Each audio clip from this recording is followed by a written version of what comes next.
Conselho Juventude Nacional Timor-Leste CNJT assina nota entendimento Organização Internacional HWPL com a papasnia atua insama Juventude Sira Bilikredami e Rilara.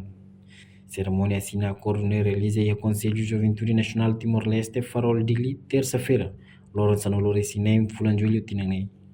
Presidente CNJT Maria Dari Soares Magno considera assim o memorando de entendimento não é importante não interessante talvez também será mais uma missão boa mas que cria paz a nessa harmonia religiosa paz e educação paz do jornalista no seu lutano no assim o memorando de entendimento entre CNJT e o HWPL né o insama que tu entrega currículo ida deve foco liu Bahia Peace Education. Assina memorandum ida entre Conselho na Juventude ou IPLG na bema kai kita tengah IPLG na malusi under usi WYPL na bema programa na bema importante na interessante teles no Timor e assim kita tengah kata sira ni sambo ni samika atau misalnya atau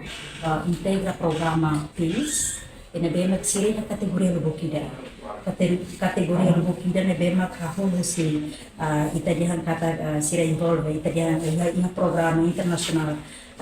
PEACE level depois íamos religião com a harmonia religiãonya depois peace education depois com a peace jornalista nebe atividade do bukida nebe mak sira integra agora contexto mai MOU da Conselho Juventude né sama integra kurikulum ida nebe mak ni foco ne valeu ita hili ita dia educação